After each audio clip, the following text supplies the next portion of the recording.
In today's gospel, we have the story or the lesson of responsibility.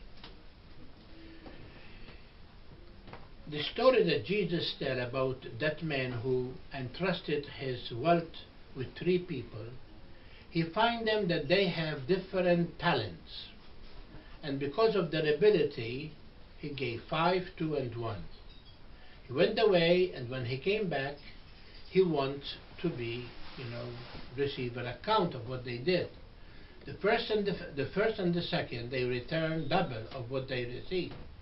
But the third one returned the same coin that the master had given to him. He was not even ready to go to the banks and take the risk to put it there, so his master, when he comes, he will have it with interest. And that is the story of each one of us.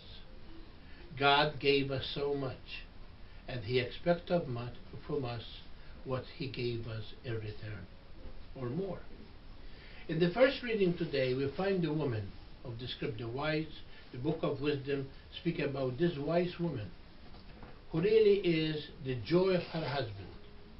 Not only she is a loving wife, not only she take care of her household, not only raising the children, but even take time after she finish her chore to the spindle so that she can wove things so that she can sell them at the gate of the city. So she can increase a little bit more the annual salary of her husband. And how hospitable she is, and how outgoing she is, and what a treasure it is to find a woman like that. And that is we can put ourselves in that position of that woman. God gave us responsibility, and we need to really understand that responsibility is not just taken lightly.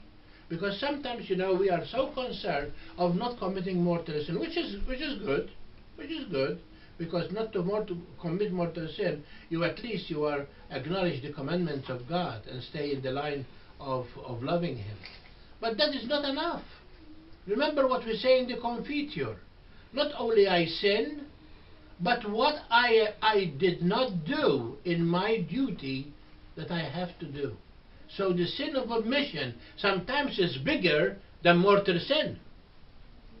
Sometimes you say, well, Father, you are wrong. I'm not saying something that is, I'm not saying that you have to do mortal sin. But I am saying to you that many times the responsibility to be a good husband, to be a good wife, to be a good student, to be a good priest, to be a good citizen is very important.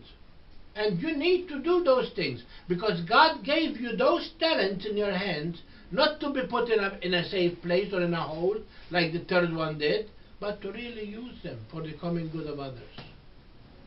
How many times you have the gift of listening to somebody who is going through a very hard time.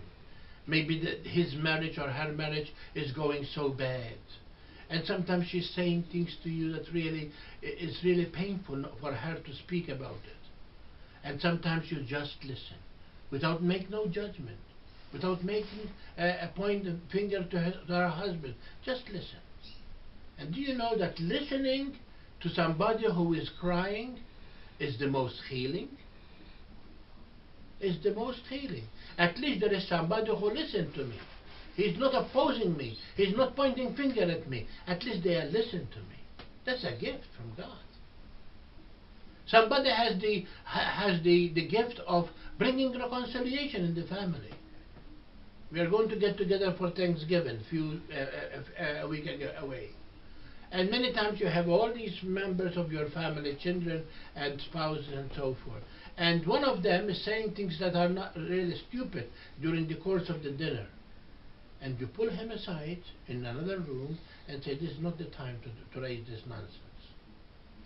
And quiet things down without bringing any disaster at that beautiful time of coming together to give thanks to God and to thank each other for the gift of family.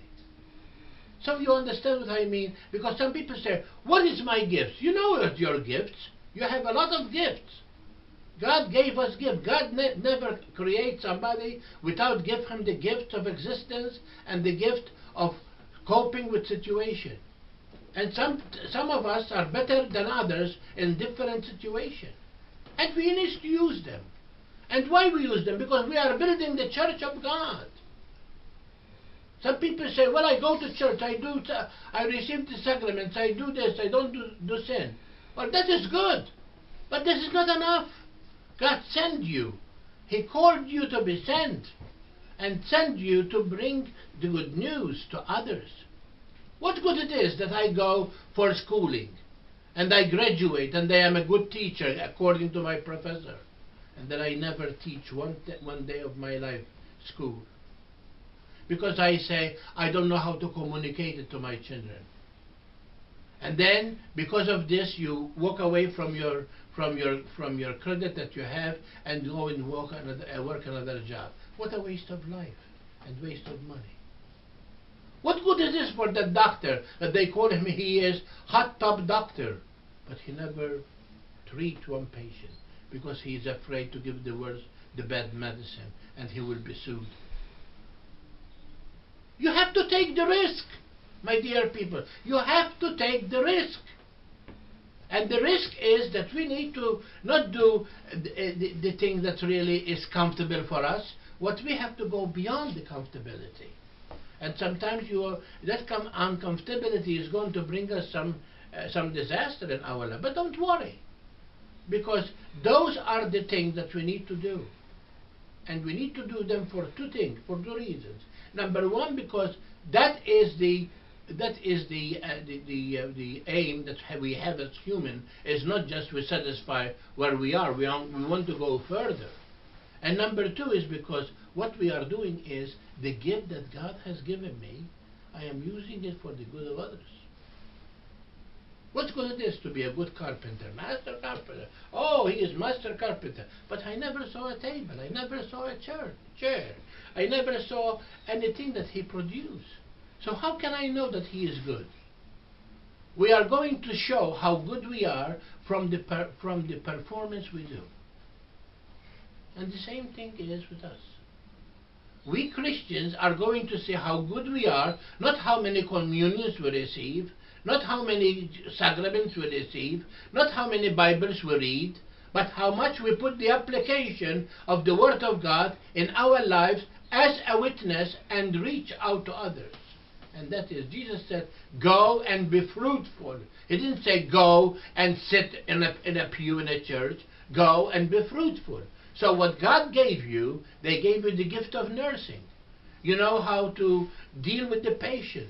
The patient is frightened in that bed because they are calling her for operation, they are calling her for procedures, they are calling her for medication, they are calling her for consultation. She does not understand nothing of what is going on because she is not schooled in medicine, and you have the power to calm her down and bring her really the consolation she needs.